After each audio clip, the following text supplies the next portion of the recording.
I'm going to go ahead and disconnect the positive on the battery. First negative, then positive. Then you're going to have a 13 mil down here that holds the battery in place, and then you can remove that battery out of there.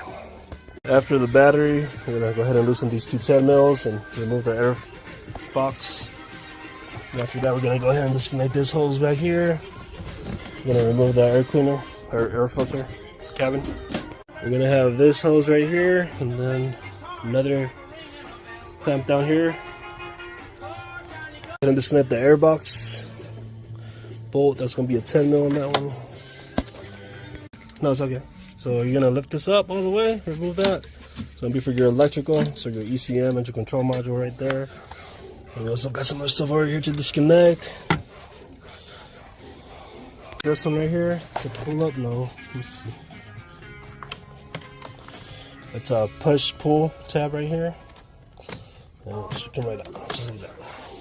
After you remove this one right here, we're also going to have a 10 mil that's a ground. Just right here somewhere. We can't really show it to you, but just give you an idea of kind of where it's at. And that's going to be a ground all the way. So you're going to have an exhaust manifold down there. You're going to remove two of the bolts, nuts. I have this hose up here too. We're going to remove them. Just got these. You're going to have a 10 mil right here. Another 10 mil right here. And then you're going to have some push tabs to take these two out right here. That's how you're going to be able to remove the electric fan out of there. We're going to go ahead and remove the lower radiator hose now. Just up here, we got a clip over, and then the other two. We're also going to go ahead and remove the two heater core hoses, this one and that one. And then also the power booster hose, which is that one right there on the power booster. We gotta go ahead and remove the battery. We got 1, 2, 3, 4 12s holding it in. And then we also got these wires over here that go to the tranny. You gotta disconnect. This is a push tab. And then this one right here too, I believe, pulls up. We're gonna take the battery tray off to be sure, to make sure we know how to take this one off right here.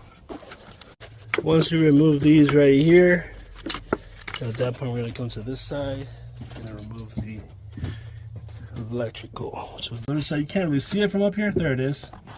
Those two, and we got it from the top. I did have somebody helping me, and we didn't have to remove this cover at all, but you might have to. That's your call. I was able to do it with a 1/2 inch extension, or 1/2 inch 3/4, and a ratchet and a pry bar, breaker bar. Disconnect the fuel pressure line that comes from the tank. It's kind of a push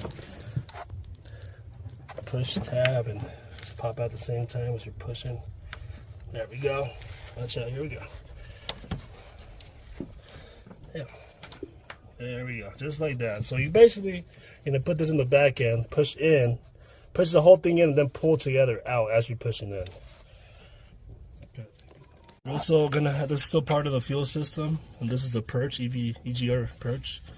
There's a 10 mil right here. You're gonna disconnect, and then this hose up here. It's gonna take the little clamp off and then pull off, and you're done with that part of it.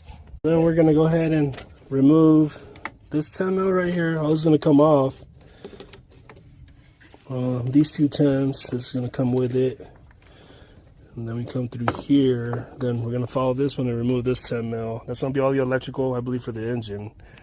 We get to remove this electrical connection over here. You just press that tab, and then it pulls off with this one right here.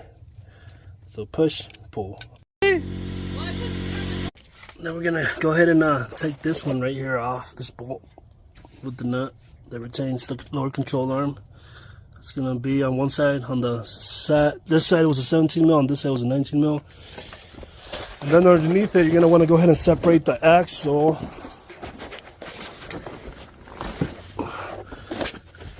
Just right there. I was able to get a screwdriver and just tap it in there and separate it. And now we can remove all the bolts to the flywheel and to the transmission itself.